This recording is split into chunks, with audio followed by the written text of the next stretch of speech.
Xiaomi Poco X7 Pro ফোনটি launch করছে, এর সাথে আছে Poco X7 Pro Iron Man Edition। Guys, this is far Hossain. আসুন দেখে নিই কি আছে এই আয়রন ম্যান এডিশনে। এই ফোনটি রেড কালার একটি ভেরিয়েন্টে আসছে। বক্স ওপেন করলে আপনি রেড কালারের কিছু পেপার গার্ড পাবেন, সাথে পাবেন আর্ক রিঅ্যাক্টর টাইপের একটি সিমিল আর আয়রন ম্যান সিটির বড় প্রিন্ট। এবং স্পেশাল এডিশনে এই ফোনটিতে আপনার পাবেন 12 GB র্যাম আর 512 GB স্টোরেজ।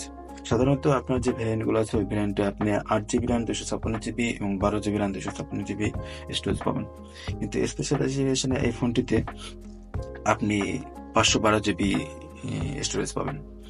আর এই স্পেশাল ফোনের ব্যাক পার্টটা বেশ স্পেশাল, কারণ এই ব্যাক পার্টে আপনার যে আয়রন ম্যানের হেলমেটের ছবি ডিজাইন করা আছে, ডিজাইনটা বেশ আলাদা করছে। আর এই ডিজাইনটার উপরে কিছু স্কচ করা আছে, যেগুলো আপনার হাত থেকে লাগালে আপনি বুঝতে পারবেন যে এখানে আলাদা একটু ডিজাইন করা হয়েছে। আর ডিসপ্লে কথা বলতে গেলে এই ফোনে 6.67 ইঞ্চি 120 হার্জ অ্যামোলেড ডিসপ্লে ব্যবহার করেছে। এই ডিসপ্লেতে আপনি গেম খেলতে পারবেন, ভিডিও দেখতে পারবেন, যা আপনার জন্য খুব উপভোগ্য হবে। আর এই ফোনের ডিসপ্লেটি ফ্ল্যাট ডিসপ্লে। ফ্ল্যাট ডিসপ্লে হলে একটা সুবিধা কি, আপনার এই ফোনটা রিস্ক ফ্রি থাকে।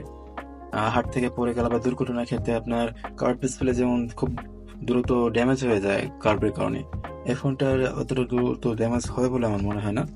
আমি কার্ভ ডিসপ্লে থেকে ফ্ল্যাট ডিসপ্লে পছন্দ করি। স্পেশাল এডিশনে এই ফোনের সাথে আপনি একটি স্পেশাল কভার পাবেন, যা ফোনের সাথে খুব সুন্দরভাবে মিলে যাবে। এবং 90 ওয়াটের একটি চার্জার এবং স্পেশাল এডিশনের একটি ইউএসবি কেবল, যেখানে আয়রন ম্যানের ডিজাইন করা আছে। স্পেশাল এডিশনের ফোন হিসেবে এখানে স্পেশাল থিম ব্যবহার করা হয়েছে আয়রন ম্যান ডিজাইনের, তবে এটা সিস্টেমের সাথে ডিপলি ইন্টিগ্রেট করা না। পারফরমেন্সের জন্য মিডিয়াটেক ডায়মেনসিটি 8400 আল্ট্রা এসএসডি ব্যবহার করা হয়েছে, যা TSMC 4nm প্রসেসে তৈরি করা হয়েছে। আর কুলিং হিসেবে এখানে লিকুইড কুলিং টেকনোলজি 4.0 ব্যবহার করেছে, যার কুলিং এরিয়া 5000 স্কোয়ার মিলিমিটার। এটি একটি হায়ার মিড রেঞ্জ এসএসডি। এর ইন্টুইটিভ স্কোর এবং গিগবেঞ্চ স্কোর খুবই ভালো। এটি আপনি 2023 সালে স্ন্যাপড্রাগনের যে টপ ক্লাস এসএসডি ছিল তার সাথে তুলনা করতে পারেন, এবং এই এসএসডিতে আপনি খুব সুন্দরভাবে গেমিং করতে পারবেন।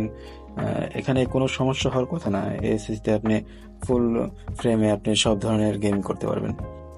ইউজ করার জন্য এই ফোনে আছে 6550 mAh ব্যাটারি, যা অনায়াসে 2 দিন আপনি ব্যবহার করতে পারবেন কোনো সমস্যা ছাড়াই। আর সাথে 90 ওয়াট চার্জার, যা খুব দ্রুত আপনাকে চার্জ হবে। এখানে 45 মিনিটের মধ্যে আপনি ফুল চার্জ করতে পারবেন। এবার আসি ক্যামেরা ক্ষেত্রে। মেইন ক্যামেরা হিসেবে 50 মেগাপিক্সেলের সোনি LYT600 সেন্সর ব্যবহার করা হয়েছে। মেইন ক্যামেরায় ওয়াইএস আছে, 4K তে 60 fps এ ভিডিও রেকর্ডিং করা যাবে।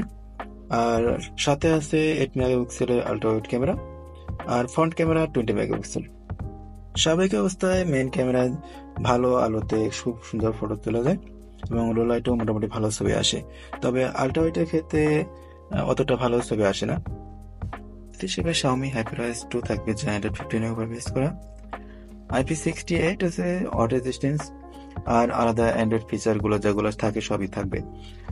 আর প্রাইস হিসেবে এখানে 300 থেকে 376 ইউরো পর্যন্ত আসতে পারে, আর বিভিন্ন দেশের মার্কেট অনুযায়ী বিভিন্ন ধরনের প্রাইস থাকবে।